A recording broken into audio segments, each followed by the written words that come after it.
All right, this is Openstax U.S. History, Chapter 28, Section 2, the Cold War. So in terms of foreign policy, following World War II, which we talked about the Allies versus the Axis powers, World War II gives way to the Cold War, which is called a Cold War because there's no actual direct fighting taking place. But this is between the United States on one side and the Soviet Union on the other. And both of these nations, the United States and the Soviet Union, are labeled as superpowers. That is, there's no other nations that are even close to the level of the United States and the Soviet Union in terms of their economy, technology, and military.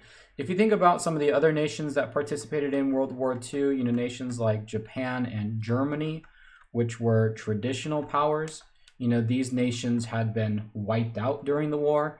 Even nations like France had been conquered during World War II, and Great Britain, which what made it really a world power, its empire, is gone. These nations were so exhausted from the war that none can really, match up to the United States and Soviet Union in terms of wealth and power. And so we give them the title superpower during the post-World War World War II era, which is 1945.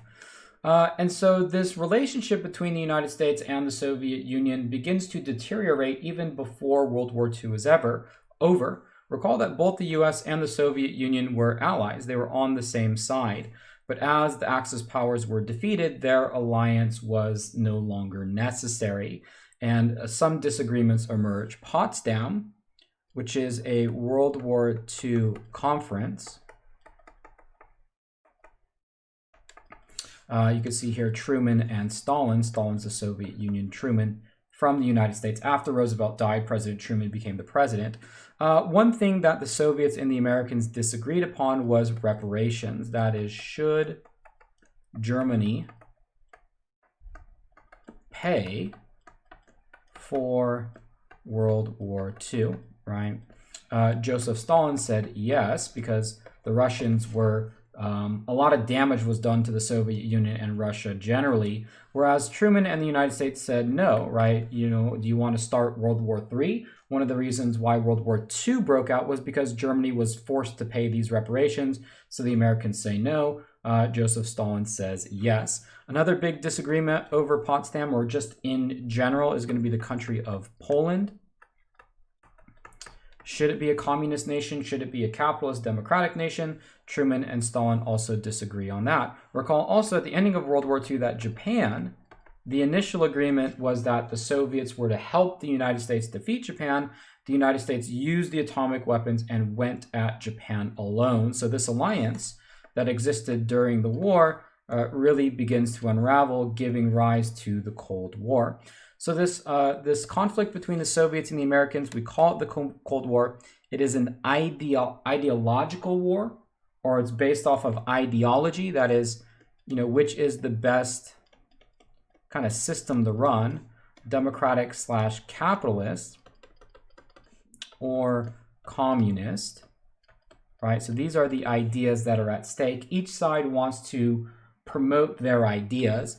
It's also technological, right? Which one of these systems will bring us the best technology? And in terms of the tactics, a lot of it is secret. There's a lot of spying going on, espionage, government overthrows.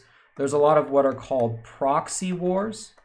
That is, even though the United States and Soviet Union don't engage directly with one another, there are wars that are fought all around the world, typically in impoverished countries, but they don't have to be impoverished, which have certain factions, the American-backed faction and the Soviet-backed faction. So proxy wars are kind of like indirect conflicts, and we'll actually talk about a few examples. So it's a very secretive war. It's a war with espionage. It's a war that's fought, sort of via other routes, but never overtly between the Soviets and the Americans. Now, the United States policy towards the Soviet Union evolves in the post-war years, eventually settling on a policy of containment, which is the policy to prevent the spread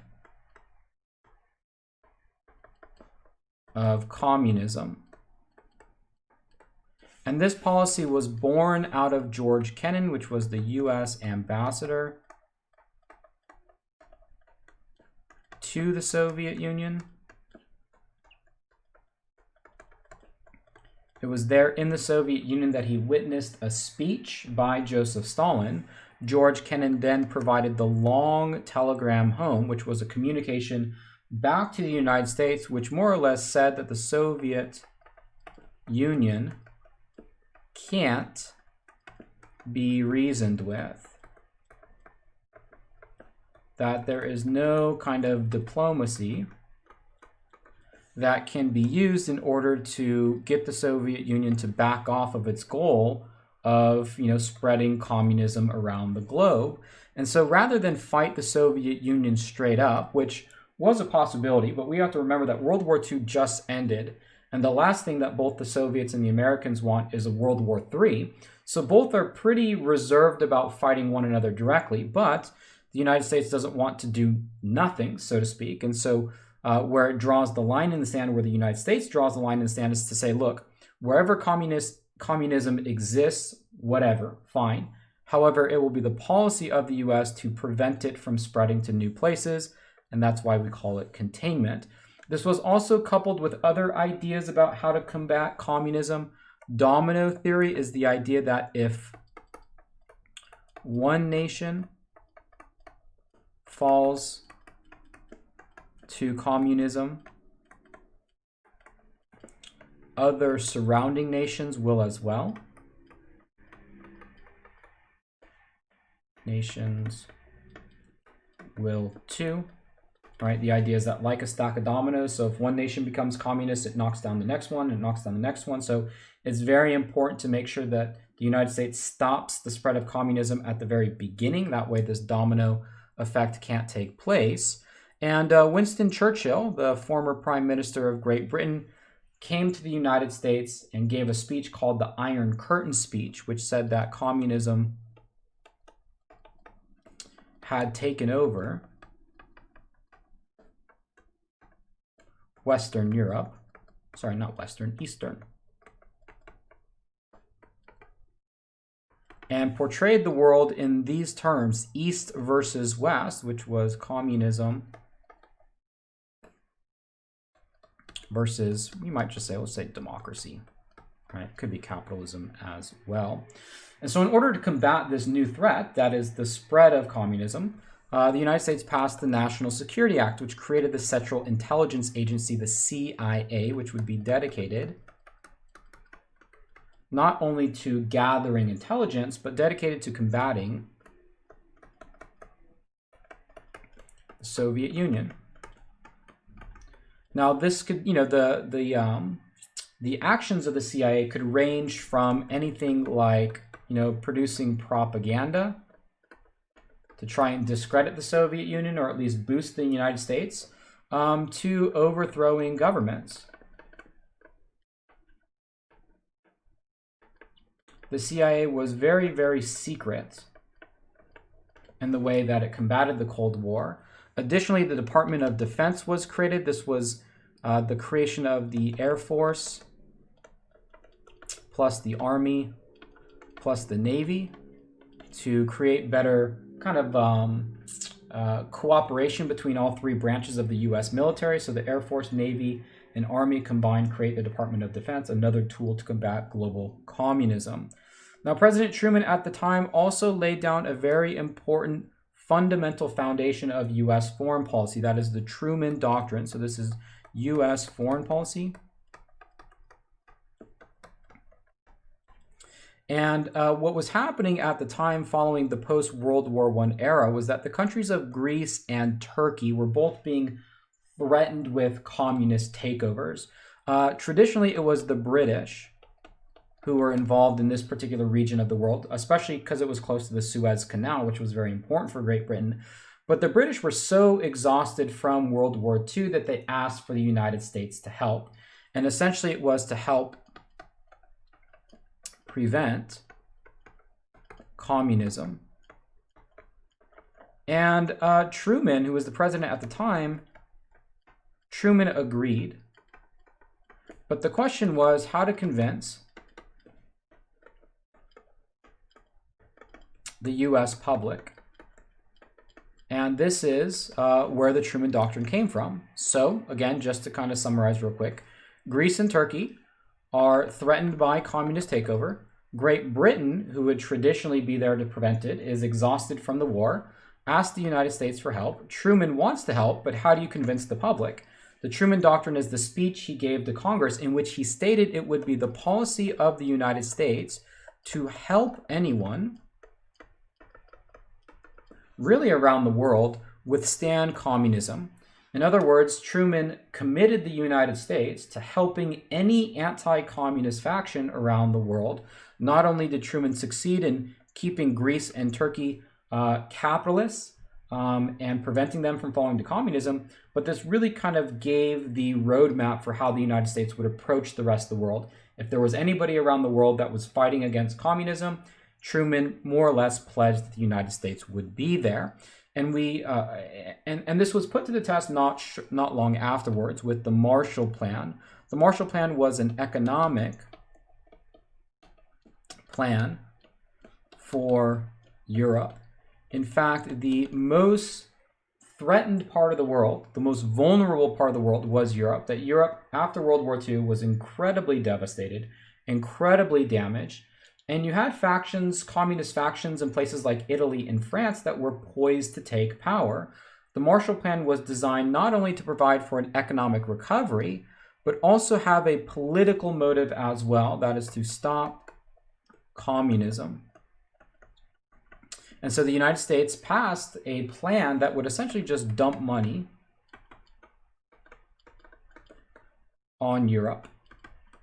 It was believed that the best preventative measure against communist takeover was a strong and healthy economy. And so this plan essentially dumped money on Europe. It was used to rebuild and is sometimes referred to as the most successful economic plan really ever. Not only did Europe rebuild after World War II, countries like Italy, countries like France remained very committed and close allies with the United States throughout the duration of the war. Some of this money was also dedicated to Eastern European countries, countries like Poland, Czechoslovakia. These were nations that were under Soviet influence. The Soviet Union rejected the Marshall Plan. And of course, the reason for that was political, right? The United States was not just doing this out of goodwill. The United States wanted to make sure that this money went to countries that would be political allies of the United States. Now, even though there had been a lot of tension between the U.S. and the Soviet Union in the post-war years, there had not yet been an instance where the two sides neared conflict. That changed with Berlin. Berlin, of course, is the capital of Germany. Both Germany and Berlin were divided up into 4 zones after the war was over. This was the agreement made at Potsdam. The 4 zones included the British, American, and French, also with a Soviet zone. Now, as the Cold War was unfolding, both the British and the French proved to be very strong allies of the United States, really adhering to the U.S. ideology of a capitalist economy and a democratic government. Meanwhile, the Soviet Union became further isolated from these groups, and it's sort of this grouping of the 4 allied and victorious nations of World War II that prompted the crisis in Berlin. So not only was Germany divided into these 4 zones, but also the city of Berlin. If you would look at it at a map, if this was Germany, the divisions kind of played out like this, something like that, right? And this was the Soviet zone. Maybe, I don't know exactly, maybe this was British, U.S., and France. But Berlin was located here. It was in the Soviet zone, and it was divided into, again, 4 parts where, this part would have been Soviet, and this part would have been belonging to the Allies. The British, the French, and the U.S. combine their zones together. They take 4 zones and turn them into 2 zones. The Soviets don't like this, so they blockade Western Berlin. Right, you can think of it this way. Here's Western Berlin. Maybe we'll use a different color. We'll use blue to represent Western Berlin. And leading into Western Berlin, of course, are roads and trains and everything of the sorts. And so the Soviets, in protest for having these sides having combined their zones, maybe we'll erase this to show the combination of the zones, blockade Western Berlin, not allowing any supplies in. The Allies, or the British, the US, and the French, decide to airlift supplies in.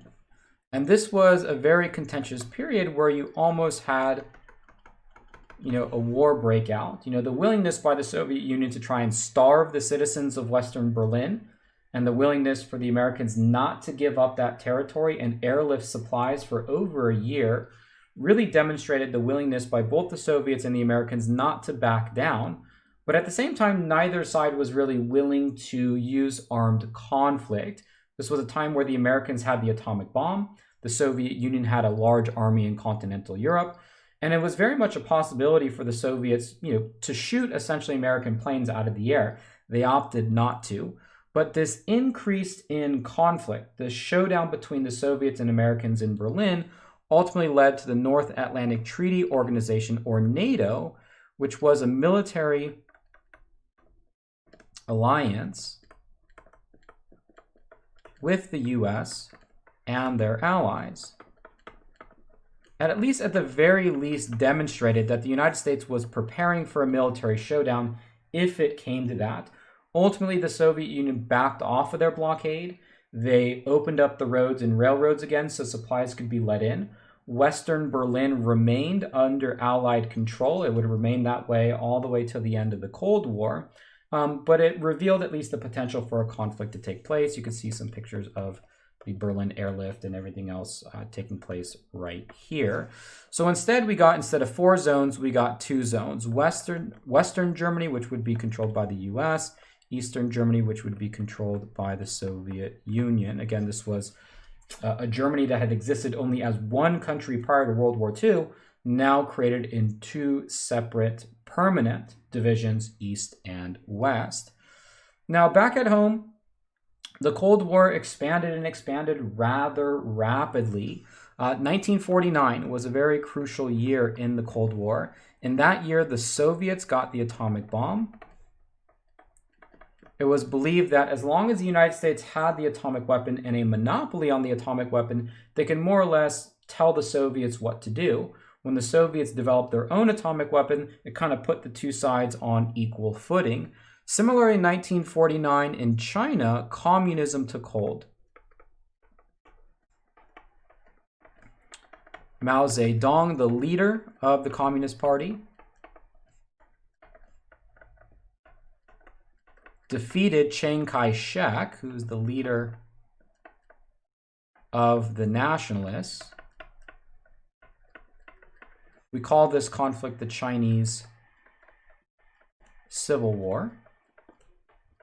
And of course, China was a country that Japan had taken over during World War II. But of course, because Japan was defeated, the question of who was to rule China in the aftermath of the war was left up to this civil war.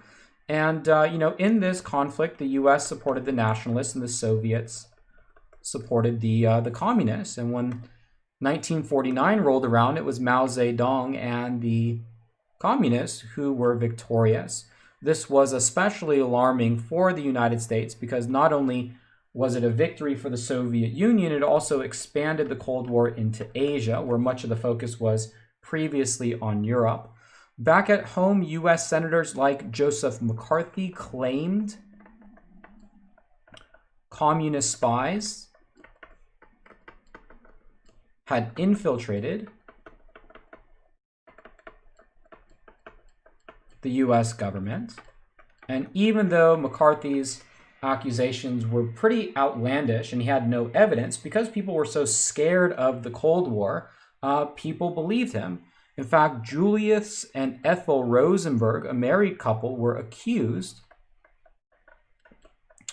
of espionage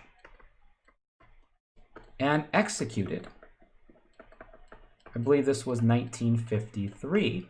It turned out in the aftermath that Julius was guilty of espionage. His wife, Ethel, was not, but yet she was still put to death. Truman issued Executive Order 9835. This required a loyalty oath if you had a position in the government. And the House Un-American Activities Committee, or HUAC, investigated Hollywood for potential communists. And anyone who was suspected of being a potential communist was put on a blacklist. That was a refusal to hire anybody who was suspected of being a communist. So all of these things together, the actions of Joseph McCarthy, the requirement of loyalty oaths, organization like the HUAC, which would interrogate and question people on national TV and ask them whether or not they were associated with the Communist Party, all of these things contributed to what's known as the Red Scare. And this was a kind of hysteria or fear of communism that began to take hold, especially in the 1950s, given the fact that the Soviets now had an atomic bomb. It seemed like communism was succeeding and spreading around the world to places like China, and Americans were terrified about the prospect of communist spies and communist infiltrators back at home.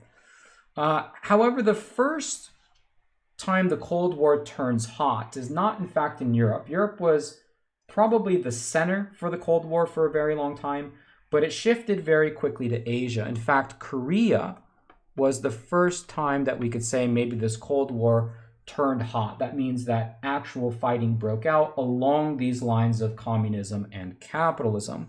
Now, Korea, as you see right here, was a territory that had previously been occupied by Japan. After the war was over, the Soviets and the Americans had agreed to split up Korea. The North would be influenced by the Soviets. The South would be influenced by the United States. The 38th parallel was the dividing line between the North and South, right? So it stretches somewhere, right here or so. Kim Il-sung, who was the leader in North Korea, so leader of North Korea, wanted a unified Korea. In other words, this idea of a North and South Korea was brand new. It was created in 1945 after the war was over. Kim Il-sung, the leader of North Korea, wanted one unified Korea. And so in 1950, the North invaded the South, right? And this is the beginning of what we call the Korean War. 1950 to 1953, right? The Korean War, when North Korea invades South Korea. The United States appeals to the United Nations. Remember, the United Nations was created after World War II as a peacekeeping organization. It has 5 what they call permanent members: Soviet Union, China, U.S., France, and Great Britain. And in order for the United Nations to, you'll notice these are the Allied powers in World War II. All of these countries fought against Germany, fought against Japan. And in order for the United Nations to agree on a resolution to keep the peace, all 5 of these powers have to vote yes. However, China, the question is, well, which China? There was argument because of the Chinese Civil War, so China is not adequately represented. And the Soviet Union is boycotting it because the United Nations won't recognize the communist faction of China. They're still willing to recognize Chiang Kai-shek. And so the United Nations, with these 2 nations gone, consisting of only U.S., France, and Great Britain, approves UN intervention in Korea. Right, they agree to do that. And just like that, UN forces led by the United States, led by General Douglas MacArthur, who was the hero of World War II in the Pacific for the US, intervene on behalf of South Korea. And you can see in this map, although it's not entirely clear, exactly what's going on, but I'll try to illustrate it here, maybe using different colors. Initially, when North Korea attacked, they pushed South Korea all the way back to Pusan. And so it was looking very bad for South Korea. However, when General MacArthur, the United Nations, and the United States intervened, not only were the Americans successful in pushing the North Koreans back, they also moved forward to invading North Korea, reaching as far as this, right? This was the furthest UN advance. This was when there emerged a disagreement between Truman, who was the US president, and General Douglas MacArthur. The Yalu River is a river that is close to the Chinese border. All right. General MacArthur wanted to keep going. President Truman wanted to stop. General MacArthur wanted to use atomic weapons. President Truman did not. Ultimately, the Chinese got fearful that the U.S. and UN forces would not stop at the river, and perhaps they had intentions of invading China. So China intervened on the side of North Korea, ultimately leading to a counterattack against UN and US forces. We'll go ahead and take red here again. Maybe we'll take the bigger red marker. And when Chinese troops intervened again, it pushed American forces back to the 38th parallel. Well, ultimately, the war got bogged down in the trenches once again at pretty much the same line at which the Korean War had started.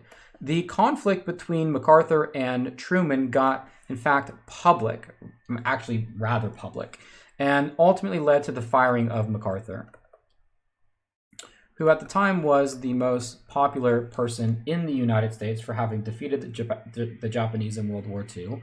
Truman was very unpopular in this public dispute, but ultimately did maintain the presidency while MacArthur was fired from his position as being the general. An armistice was created in 1953 between the North and the South, which still maintained very uneasy relationship. The demilitarized zone is the border between North and South Korea. To this day, North and South Korea remain two distinctly different nations. The North being a communist nation, the South being a democratic capitalist nation. This was a temporary division during the Cold War, which turned out to be permanent. And this armistice in 1953 had not really stopped the uneasy tension that exists between North and South today. Meanwhile, Joseph McCarthy continued his outlandish accusations of communist spies and communist infiltrators in the U.S. government, including claiming that the U.S. Army had been infiltrated by spies. Pretty much people got kind of sick of McCarthy's accusations that had no evidence, and the Army McCarthy hearings were televised hearings which discredited McCarthy. McCarthy was discredited. And you can think of the Army McCarthy hearings as maybe kind of the Red Scare kind of wearing off a little bit. Americans were becoming they were paying more attention to these accusations that didn't make sense and labeling things like what McCarthy was doing as just pure fear-mongering. The U.S. Senate passed a censure of McCarthy. This is kind of like this is the way that senators can kind of outcast or disapprove of what a member of the Senate is doing. So this might be Senate disapproval. And during the Red Scare, a lot of people were forced out of their government jobs due to their sexual orientation. It was believed that gays and lesbians were more susceptible to things like blackmail. This was at a time where gay and lesbian behavior was more than just not socially acceptable. It was considered to be a mental illness and even in some areas illegal. So it was believed that those who were gay and lesbian, if they worked in the government, they were susceptible to blackmail by the Soviet Union and therefore more susceptible to giving in to things like espionage. And so some people were fired from the government due to their sexual orientation.